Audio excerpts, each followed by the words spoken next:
For as long as I can remember, they've been telling us to enjoy it while they're young, but our days are filled with chaos and stress and cooking and endless laundry piles. Where's the time to enjoy it? Yeah, that's what I always thought too. There's so much I have to do. When do I find time for peace and joy and happiness when I barely have time to sleep?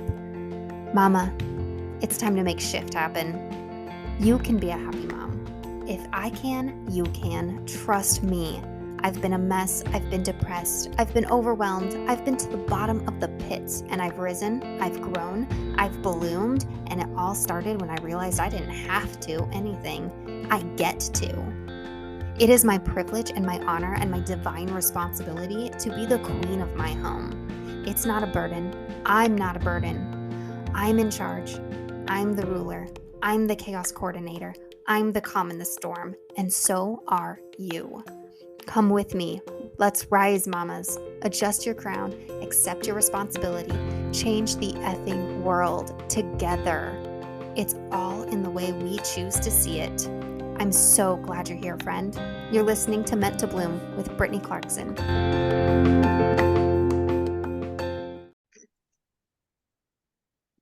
Hello, friends. Welcome back to Meant to Bloom podcast. I'm so happy to have you here today.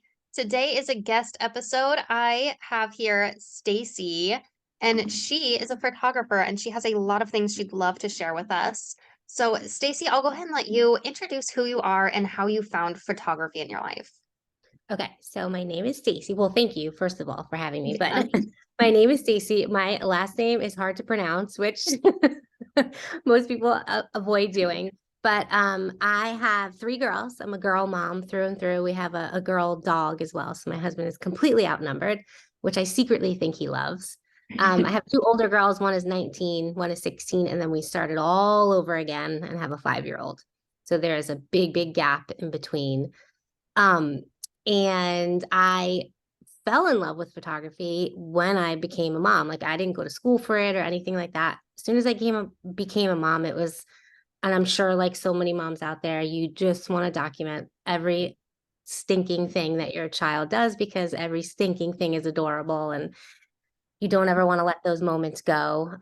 So I picked up a camera, and back then, okay, so almost, because my daughter will be 20 soon. So I had a film camera. It wasn't even digital. Yeah.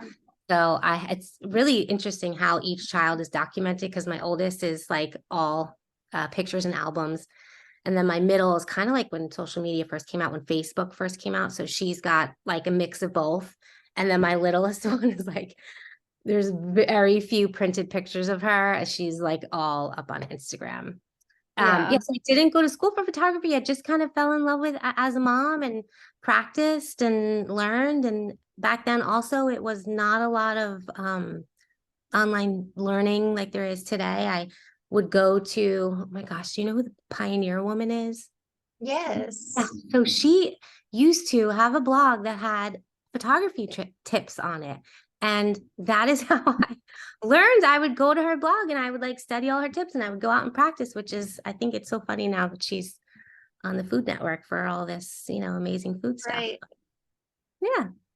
So that's the short of it. That's awesome. Okay. So, and you were talking to me. I mean, the real reason we're here to talk about photography today, to these mamas listening, you found photography to become a source of joy for you. Yes. Well, a source of joy and like almost a necessity, I will tell you, in the beginning, because when I had my first daughter, I was completely overwhelmed. I was lonely like a lot of the time, like that isolated feeling, because I actually was one of the first of like my friend group to have kids. So there wasn't really any other moms around me that had newborns, had no idea what I was doing. Like we all don't with our first, right? Right. And she was a tough kid. So it was hard. And my husband had given me a camera for Christmas one year. So I just started photographing her.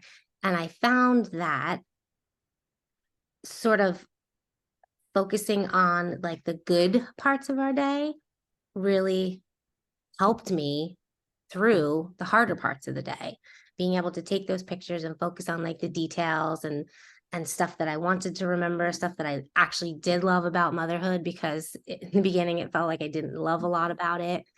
Mm-hmm. So I thought that it was such like, well, and also it just gave me like an outlet other than being a mom. You know what I mean? Like I was Right. being creative outside of like, changing diapers and getting spit up on and getting screamed at because, she didn't want to leave a place where we were or something like that. So it was really, really important to me in the beginning to have that, to have photography as an outlet, as a mom, yeah, as a new mom.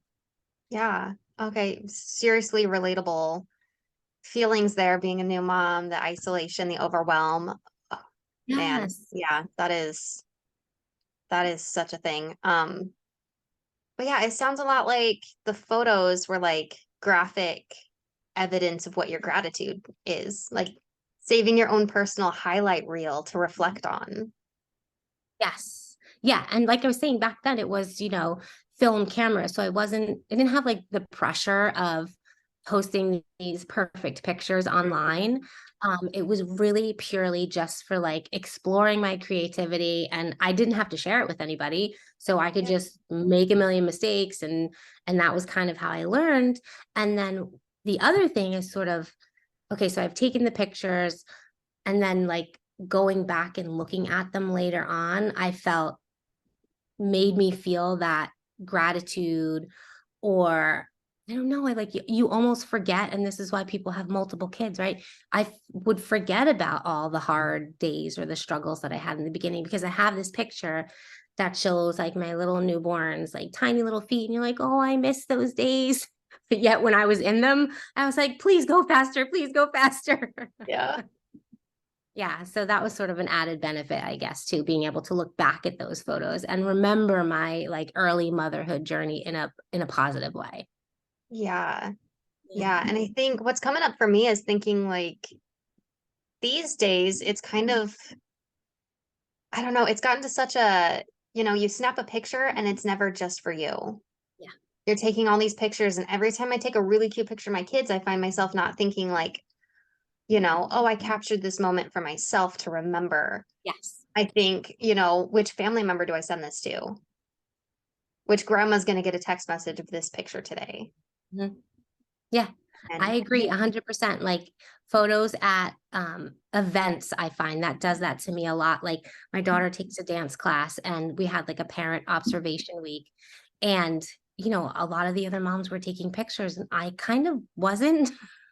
Mhm. Because I wanted to be present. I wanted to be there and like in the moment, rather than taking a picture of the moment so that I could share it later with, like you were saying, grandparents or friends or whoever. But Mhm. I do feel that pressure a lot. You're right. It's not Yeah, always just for us. absolutely. Yeah. Oh my goodness, yes. There was one thing that my brother taught me once, and I just feel like I have to add this in here for everybody listening. One thing he taught me about like how he takes photos, because he travels all the time. Okay. He travels for work. So he goes to a lot of sites and everything. And my mom was asking, like, why didn't you take a picture of, like if he goes to Paris, why didn't you get a picture of the Eiffel Tower? And he's like, because that wasn't my memory. Like that's there. And if I want to see a picture of the Eiffel Tower, professionals already have it all over Google. Like I can find a picture online that's way better than what I can take. Yeah, So I that's focused on taking pictures of like myself and what I was doing, not what I saw. yeah, I love that. Because you're right. And even if I go back to like the dance thing, like I'm gonna get a recital video. Like Yeah. I want it to be there. Oh, Yeah. that's so interesting. I love that. Yeah. Yeah. Okay. So one of the biggest stresses I am sure a lot of these mommies listening are thinking about is I take all these pictures of my kid and then I go back and look and the house is a mess. I'm a mess. Mm. How do we overcome that idea of just letting go of the stress of remembering that? Okay, so I don't know how we do it, because I think I still struggle with it every day, whether it's the mess of my house or like the mess of myself, my hot mess self. But I will tell you that, okay, so there's a couple tricks, number one, but what I wanted to say is having an older daughter has given me a little bit of perspective, because I do feel like capturing the authenticity of like your home life or whatever is so much better than trying to stage it all. Because when I tell you, when my girls go back and look at photos, they're like scouring that photo for details, right? They're looking at, if it was a picture of them in their bedroom, they're looking at what posters they had up on the wall, or, what they were wearing, or, all those little details that you're like trying to clear out of the photo are things that they're going to gravitate towards later on. I mean, I don't know if you look back through photos from when you were kids. I do this all the time too. If it's like Christmases past, like, what did I get for Christmas? What did I get for Christmas? Even Mhm. like the wrapping paper. So I would say definitely we need to let go of that perfection. I don't know how to, other than to just remind yourself that it's not going to matter. Like these photos that we're taking now, they're not even really for us now. I mean, you want to share them, you want to do all that, whatever, print them, definitely print them. Um, but they're going to be for your children like later on, and for their children's children, like if they're showing their kids what it was like at grandma's house or something like that. So, and in terms of like letting go of perfection of ourselves, again, no clue how to do that because I struggle with that daily, but also bring it back to like, it's really not going to matter. It's not going to Yeah. matter to them in the future when they're looking at these photos, what we looked like as moms. Cause we were saying before this started, they see us every day in leggings and sweatshirts and our hair tied up in a bun and, no makeup. So why are we forcing all these stupidly post? Sorry, I don't know if that's No, yeah. harsh or not, but like, yeah, why are we forcing all these moments when they're not real? It's like your kids aren't blind. They see what you look like every day. So why can't that be in a photo? So Yeah. Yeah. Save the authentic memory instead of trying to rewrite their memories 20 years from now. yeah, yeah, absolutely. We're And trying if to and if gaslight the next generation. if it is an issue and it's like keeping you from taking the photo, then what I would say a very, very simple trick is just getting closer. Okay, so if you want to take a picture of your kids at the kitchen table and they're coloring so nicely, instead of standing further back and getting the whole entire kitchen where there's like, piles of papers on the table, or there's, markers everywhere or whatever, because my kitchen table right at this moment is covered in junk. I Mhm. would just get in super close. And that's when you can focus on details of like maybe just their hands coloring, or, maybe take an overhead shot of them coloring or something. They're still in the frame, but you're cutting out some of the clutter and some of the background when you come in closer. So that could be like one technical tip that you can use if it really is an issue keeping you from Yeah, taking a photo. that is smart. Um, and I'm sure you're familiar with like phone settings for taking pictures. Mhm. And I can't remember how to do it, but I know there's some way where you can kind of blur out the background. Yeah, so on an iPhone, I'm only familiar with iPhone. You can use portrait Same. mode, and then after you take the photo, you can even play with the how blurry it is. You can adjust how blurry it is. So that's an option too, for sure, to be able to Okay, yeah. blur I out some of the background. feel like that would save a lot of pictures that are taken like in the moment, kind of. Yeah. Just get in the habit of flipping it into portrait mode and Yep. knowing that you can play with the background later on. It's not that, difficult to do. Right. But just don't let it stop you from taking the photo, I feel like. Yeah. Don't freeze because of all that, because it's part of your story. I mean, this It's is just the time that we're in right now with our kids, right? And we're busy and they're busy, and I don't always have time to clean up I literally I'm looking around and there's just so much junk everywhere. But it's our same. life. So, Right. We're getting ready to move right now, and there's like a lot of packing to be done. There's just boxes everywhere. I'm like, if I look around like outside this scope right here, I'm like, the house is a mess right now. But if I were to look back on pictures right now, I would remember, oh, that's right. It's when we were about to move into our new yes. house. Yes. Of course, the house was a mess. We were clean. A Yep. lot was going on at that Yeah. moment. And then it could spark another story about like, I don't know, something that happened with the movers or, whatever. So all these things, all these photos are stories of your life that you are creating and documenting and hopefully handing down. Yeah, absolutely. And you're sparking some like ideas in my head of thinking if I were to like look back at photos of when I was little and see that the house was spotless and clean, it would probably distort my memory Mhm. if I grew up looking at photos where there was no clutter anywhere, the house is Right, spotless, and questioning like, "Mom, how did you keep the house so clean all the time? I can't do this." And then how do I feel about myself compared to my mom? Like, you know, right, mom was able to keep a clean house and I can't because I'm seeing the mess I'm around right now. right, right. And it's like, what? Now, if you think about trying to perfectly stage every photo, make it all Instagram worthy and perpetuate this idea that, like, oh, the house is clean all the time when it's not, we're like lying to our kids in the future. We're lying to that future generation, telling them, nope, we kept the house clean with, all these little kids running around while growing businesses at the same time. And yep, we did all of it. And Yeah, we could convince ourselves that that was true. yeah. Or we're gone and they're looking at the photo evidence and they have no other evidence other than, yep, the house was clean all the time. And Flawless. now I feel like garbage because I can't do the same thing. Yeah, Why can't I do it? What am I missing? I know. I know. I had a Missing the truth. conversation with somebody who also had like a different perspective in that. So, okay, you're getting ready to take the photo and there's clutter and you're clearing it away and you're fixing things up and you're staging it and whatever. And what is that telling our kids? That the moment is not good enough to capture on its own in the way that it's happening. I have to fix it. I have to make it better. So that even is like, adding on to that, everything has to be perfect. Like I can't post anything until it's perfect. You're creating that mindset too. So, It's not good enough as it is. right. Right. And then what are they thinking about their home and their, rooms and their clothes and their all that stuff. Right? You're telling them they need to be ashamed of it. I mean, it could You be can't that it's invite communicated that way. They could mhm, internalize it that way. Sure. that Oh you gosh, can't there's so invite much anyone, pressure. right?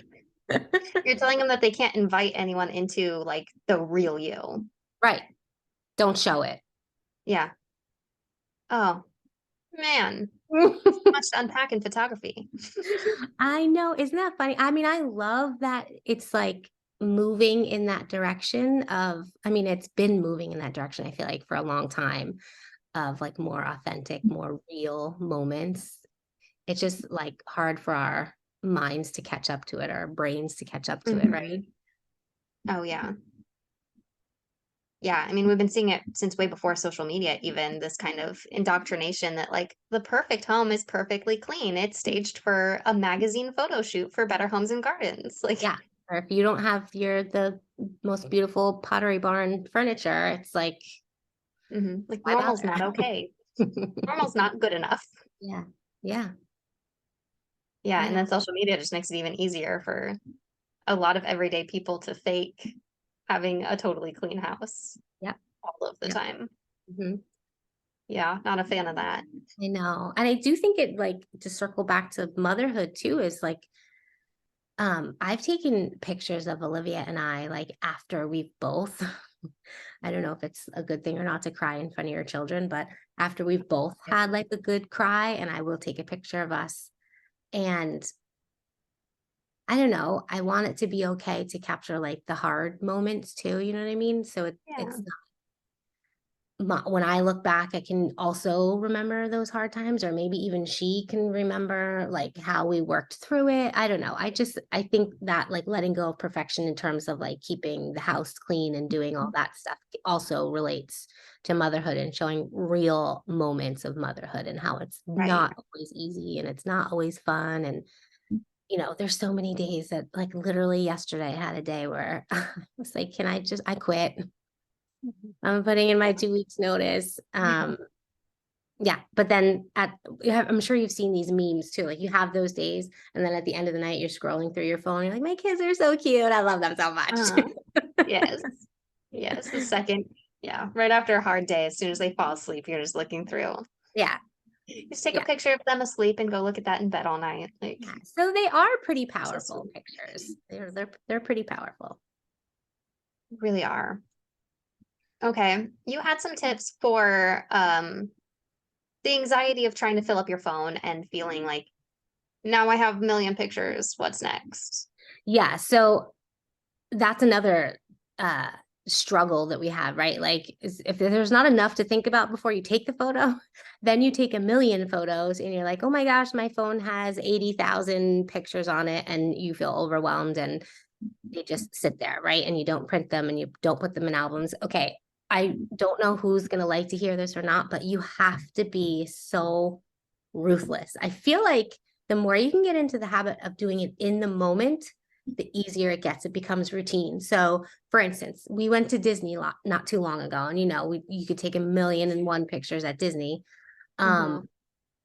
While I was either like waiting in line for a ride or we're waiting in line to meet a character, I'm going through my phone, like, quick. If it's a series of photos, the girls went to go take a picture with Donald Duck, and I probably would take like, I don't know, 20 pictures because make sure everybody's looking, it's a good photo, yada, yada, yada. Pick one, delete the rest. There's no reason you need to hang on to all those other photos. You're not going to print them. You're going to favorite one, and that's it. Move on. I think it's so hard to delete pictures of our kids, but we have to sort of be ruthless about it, because Mm-hmm. what is the point? Why are we leaving them on our phones just Right. to clutter it up? Yeah. Yeah. Yeah. I mean, you can also look at it like it's such a privilege to have 20 opportunities to get a good picture of everyone looking. Because back in the day, we had the film cameras, and Yeah. I remember my mom got one shot, and she's like, "You guys better have your eyes open. We'll Yeah. find out in 2 or 3 weeks if this photo turned out okay." What is it like? It was like Finger was 24 over the lid, exposures or something that we got, or was it something 48? like that. Yeah. So you had to be very particular about what you were taking a picture of. Mm-hmm. Yeah. And I think we should still probably adopt that mindset. Do you know what I mean? Like, or even just again around deleting photos, which is the best one, which is the one that I want to have, that I'm going to print, that will represent this memory in the best way, and just say goodbye to the other ones. Yeah, Yeah. yeah.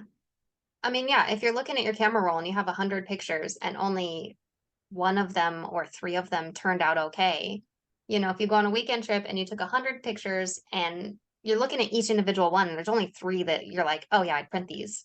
Right. It doesn't benefit you to have those other 97 on your phone at all. No, They're it just in the way when you're trying to find the photos you want. exactly. And that's such a good point. They're in the way. They're keeping you from printing the ones that you actually do want. Because then you look at your camera roll and it's so overwhelming, and then you do nothing with them. That is such a great point. Yeah.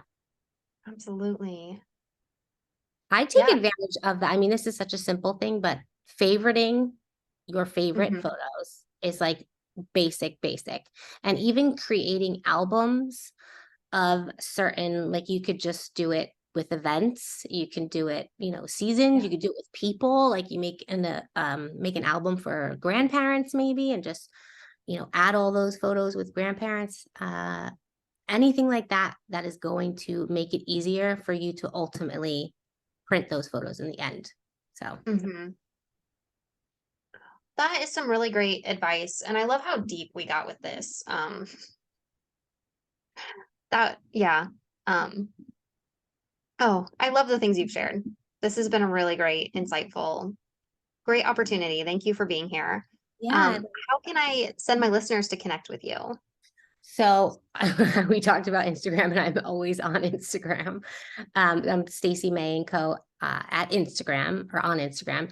And then I do send out an email weekly, every Friday. If anyone ever wanted to hop on my email list, it's basically like my my motherhood journey, anything that's going on with us, my family, for that week. And then I do share photo tips too. So it's kind of like a mix of motherhood and photography in my email. So yeah, I love that's it. that. Okay. And I'll put links to those in the description below, so it will be easy to find for you ladies. Okay. Thank you so much, Stacy, for being here. Thanks, Brittany. I love your podcast. Thank you.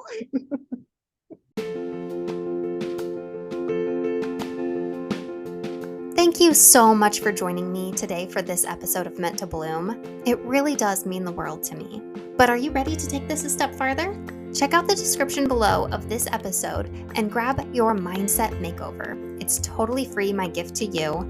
Then hop on Instagram and let me know what you thought of this episode. Tag me at Britt Clarkson, that's BritClarkson. If any part of this resonated with you, please let me know by tagging me or leave a review and share on social media so other mamas can find this too. If it helped you, it's gonna help someone else. You're part of a movement now. Let's go.